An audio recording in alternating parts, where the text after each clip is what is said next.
संतोष देशमुख हत्या प्रकरणातील मुख्य आरोपी सुदर्शन घुलेसह सुधीर सांगळेला पकडल्याची माहिती। मुंबईतून सिद्धार्थ सोनवणेला अटक। हत्येच्या दिवशी सिद्धार्थ सोनवणे बीडमध्ये असल्याची माहिती। थोड्याच वेळात बीड पोलिसांची पत्रकार परिषद।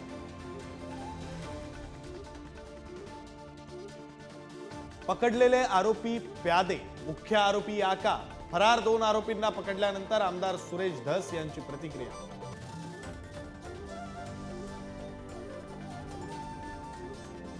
अपात्र लाडक्या बहिणींचं अनुदान पुन्हा सरकार जमा होणार। धुळ्यात दुहेरी योजनेचा लाभ घेतलेल्या महिलेचे पैसे परत घेतल्याची माहिती।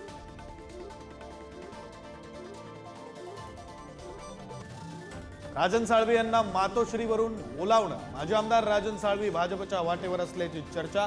उद्धव ठाकरे राजन साळवी यांची समजूत घालणार का याकडे लक्ष। ज्येष्ठ नागरिकांसाठी लवकरच नवीन गृहनिर्माण धोरण।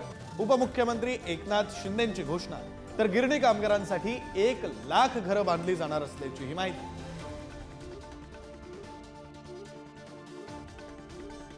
मुख्यमंत्री देवेंद्र फडणवीसांचा ड्रीम प्रोजेक्ट समृद्धी महामार्ग पूर्ण। इगतपुरी ते मुंबई शेवटचा 76 किलोमीटरचा टप्पाही पूर्ण। पुढील महिन्यात शेवटच्या टप्प्याचं उद्घाटन होण्याची शक्यता।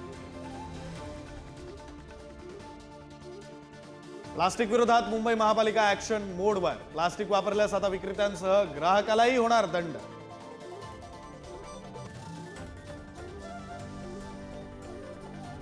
यंदा हापूसचा हंगाम महिनाभर उशिरा सुरू होणार। हवामान बदल, थ्रिप्स रोगांमुळे हंगाम लांबणीवर।